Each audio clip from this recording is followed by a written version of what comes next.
You're probably wondering where I've been for the last 6 months. I ain't gonna tell you that right now. I look like a mess, but it's very fitting because this movie that I'm about to talk about is such a mess.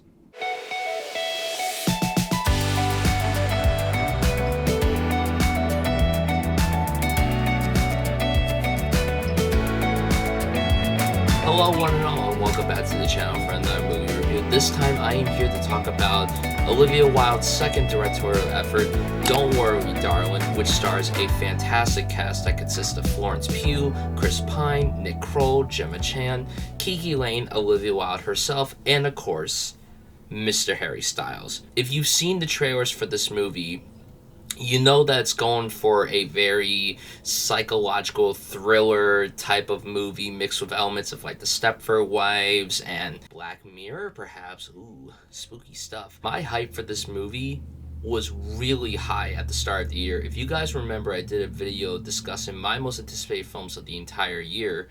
I put this film in the top 10 because of how much I adored Olivia Wilde's directorial debut, Booksmart, from 2019.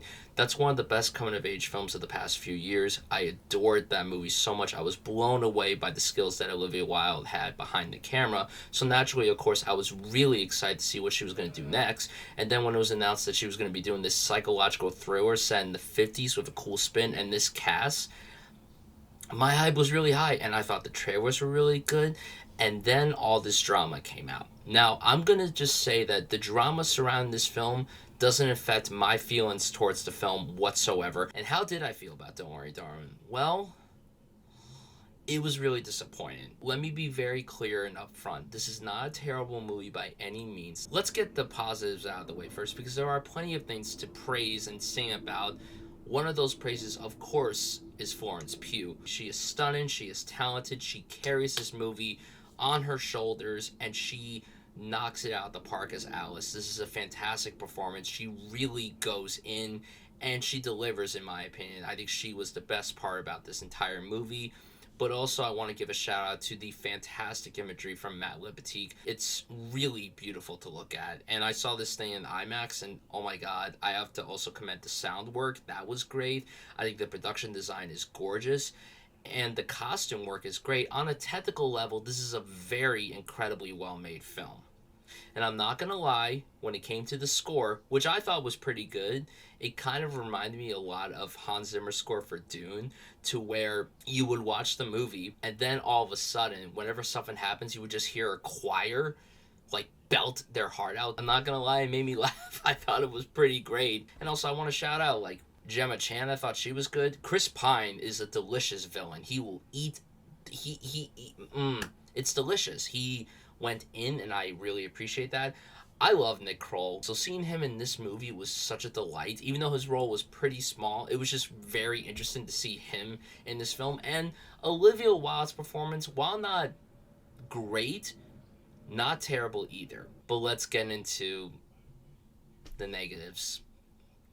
The storytelling. I unfortunately was able to tell pretty early on where this was going to go. The potential here was just so wasted. And I was into the movie when it started. I was like, okay, this isn't great by any means, but I'm entertained. I'm having a good time watching it, and it looks gorgeous. And not to mention, everyone that's on screen is stunning. It was so by the numbers. It was so predictable. I saw pretty much everything coming from a mile away.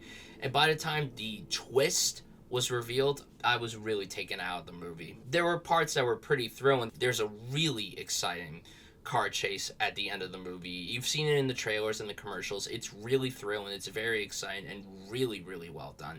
And it's just kind of cool to see Olivia Wilde go from something super small to something a lot more ambitious. Let's get Harry Styles out of the way. Now, listen, audience. When I went to go see this movie, I went to an early screen in IMAX. 90% of my theater was Harry Styles stands, which didn't surprise me one bit. But oh my god, I felt like I was at a midnight screening of The Room. They were laughing, they were cheering, they were hollering, they were screaming at his performance. It was crazy. They were like through the roof insane. Wow, I can't even talk. his performance just did not work. It wasn't the worst performance ever. He really wasn't that bad, but he definitely was the weakest of the cast.